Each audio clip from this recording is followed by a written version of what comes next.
팔이 짧아. 괜찮아. 그럴 수 있지. 허리가 되는데.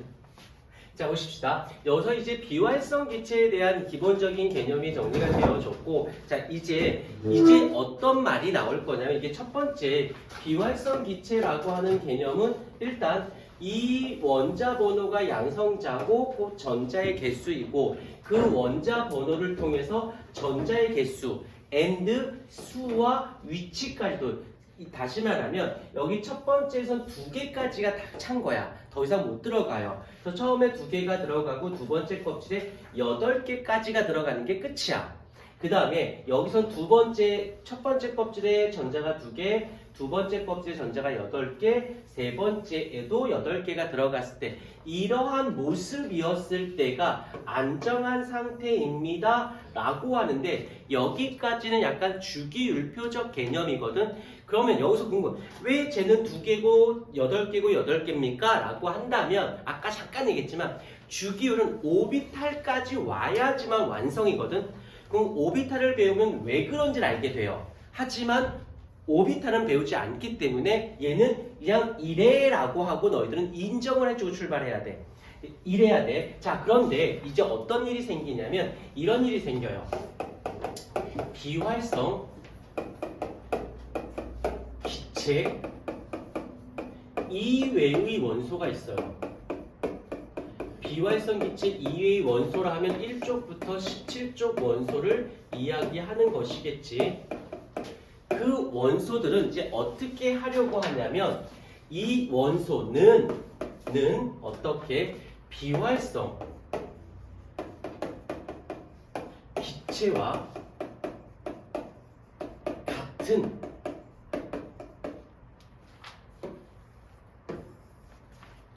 전자 배치를,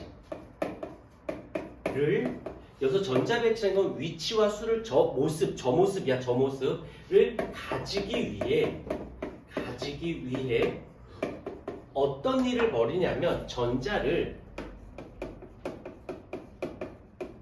잃거나 얻으려 합니다. 여기서 나오는 것 중에 하나가 바로 여기서 나오는 게 바로 이온이라는 개념이 나오는데, 전자를 잃어서, 자, 여기서 한번 예를 한번 들어볼게요. 이제 얘네들을 알아야 우리가 대화가 되는 것이야. 나트륨이 있어요. 나트륨의 원자 번호는 몇 번? 11번입니다. 그러면 숫자만 기억하자. 나는 이 나트륨 입장에서는 11개의 원자 번호이니까 전자의 개수도 11개가 되어질 것이야. 그런데 얘네 외와 같아지고 싶어.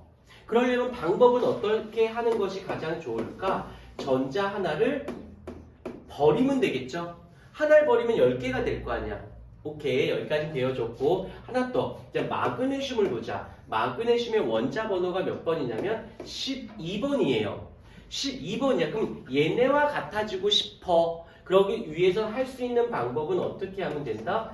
전자 2개를 버리면 되겠죠?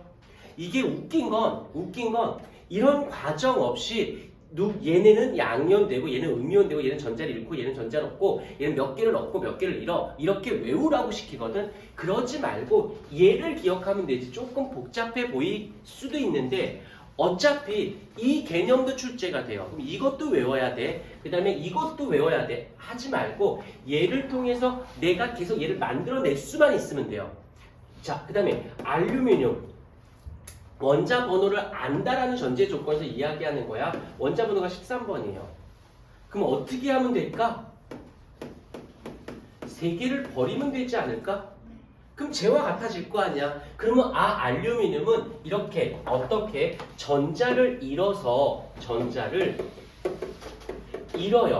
잃어서 어떻게 돼? 얘와 같아져. 이런 애들을 뭐라고 부른다? 우리는 금속 원소라고 부르고, 그렇게 된 이런 아이들을 우리는 뭐라고 불러?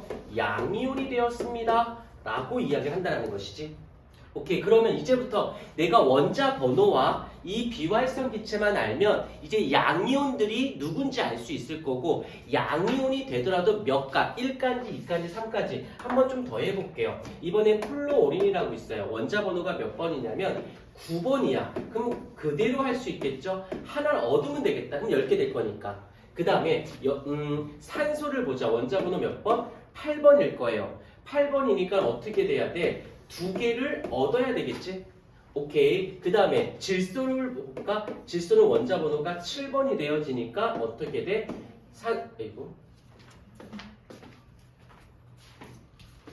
질소는 3개를 잃겠지? 이런 식으로 얘는 어떻게 전자를 얻어요. 그래서 저쪽에 있는 비활성 기체와 같은 전자 매치를 가지려고 하는 애들을 우리는 비금속 원소, 같은 말로는 음이온이라는 말을 쓰게 되는 거네. 그러면 또다시 얘네를 묶을 거야. 어떻게? 어찌됐건 간에 잃긴 하였어. 어찌하였건 얻었어. 근데 중요한 건 그래서 어떻게 잃어서 왜 잃었어요? 얘네들 왜 잃었어? 얘와 같아지고 싶어서. 잃어서 뭐가 되려고? 비활성 기체와 같은 전자 배치를 가지려고. 얘는 어떤 식으로? 얻어서 비활성 기체 같은 전자 배치를 가지려고. 궁극적인 목표 지향점은 같아. 얘가 되는 게 목표야.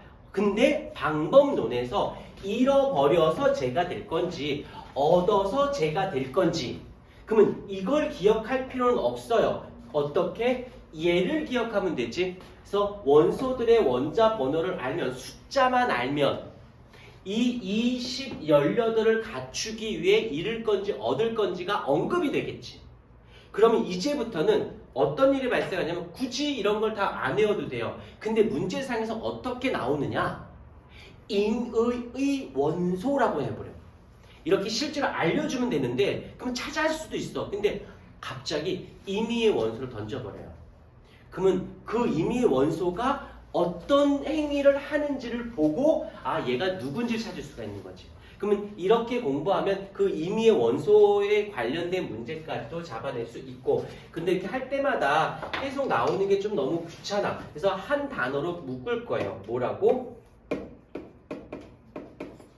옥텟 규칙이라고. 옥텟 규칙은 전자를 잃거나 얻어서 비활성 기체와 같은 전자 배치를 가지려고 하는 것을 우리는 옥텟 규칙을 만족하려고 합니다 라고 한다는 거지. 그래서 옥텟 규칙이라는 단어 안에는 이런 자질구레한 걸 기억하지 마. 옥텟 규칙에는 비활성 기체와 원자 번호만 잡아내면 보고 잃겠네, 얻겠네, 어찌됐건 얘가 될 거야. 그런 애를 옥텟 규칙이야 라고 하면 되는 거야. 그 중에 조금 더 디테일하게 들어가면 잃어서 그런 일을 할 거야. 금속이야. 양이온이 되었어. 얻어서 이와 같은 일을 할 거야. 비금속이 되었어. 음이온이야 라고 하는 거지. 이해가 되었습니까? 띵동.